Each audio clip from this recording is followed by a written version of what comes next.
കോതമംഗലത്ത് ബി.ജെ.പി. വോട്ടുകൾ ആര് നേടിയെന്നതിൽ വാദപ്രതിവാദം ഉയരുന്നു. സഖ്യകക്ഷിയായ ബി.ഡി.ജെ.എസ് സ്ഥാനാർത്ഥിക്ക് ബി.ജെ.പി. വോട്ട് ലഭിച്ചില്ലെന്ന സംശയം ചില കോണുകളിൽ നിന്ന് ഉയരുന്നുണ്ട്. പ്രധാന മുന്നണികൾക്ക് ബി.ജെ.പി. വോട്ട് മറിച്ചെന്ന അഭിപ്രായ പ്രകടനങ്ങളും ശക്തമാണ്. 2016 ബി.ജെ.പിയുടെ പി.സി. സിറിയക്കായിരുന്നു എൻ.ഡി.എ സ്ഥാനാർത്ഥി.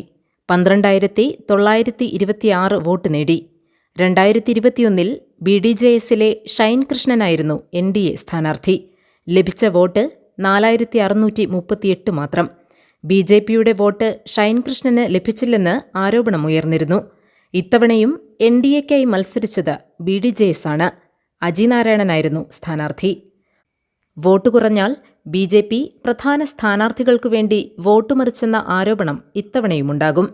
തെരഞ്ഞെടുപ്പ് പ്രചാരണ രംഗത്ത് ബി.ജെ.പി. വേണ്ടത്ര സജീവമായിരുന്നില്ലെന്ന ആക്ഷേപം ഇപ്പോൾ തന്നെയുണ്ട്. എൽ.ഡി.എഫ്, യു.ഡി.എഫ് മുന്നണികൾ പരസ്പരം വിരൽ ചൂണ്ടി ബി.ജെ.പി. വോട്ട് വാങ്ങിയെന്ന ആരോപണം സമൂഹമാധ്യമങ്ങളിലൂടെ ഉന്നയിക്കുന്നുണ്ട്. 10,000-ലധികം വോട്ടെങ്കിലും എൻ.ഡി.എക്ക് ലഭിച്ചില്ലെങ്കിൽ ആരോപണം ശക്തിപ്പെടും. വിജയിക്കുന്ന സ്ഥാനാർത്ഥിക്ക് നേരിയ ഭൂരിപക്ഷമാണെങ്കിൽ ആരോപണത്തിന് ശക്തിയേറും. എസ്.എൻ.ഡി.പി. യൂണിയൻ പ്രസിഡന്റ് കൂടിയായ അജി നാരായണന് ഈഴവ വിഭാഗത്തിന്റെ വോട്ട് കൂടുതലായി സമാഹരിക്കാൻ കഴിഞ്ഞിട്ടുണ്ടാകുമെന്ന സാധ്യത നിലനിൽക്കുന്നുണ്ട്. ഇത് ശരിയായാൽ എൽ.ഡി.എഫിന് പ്രതികൂലമായേക്കും. News desk, GTV news.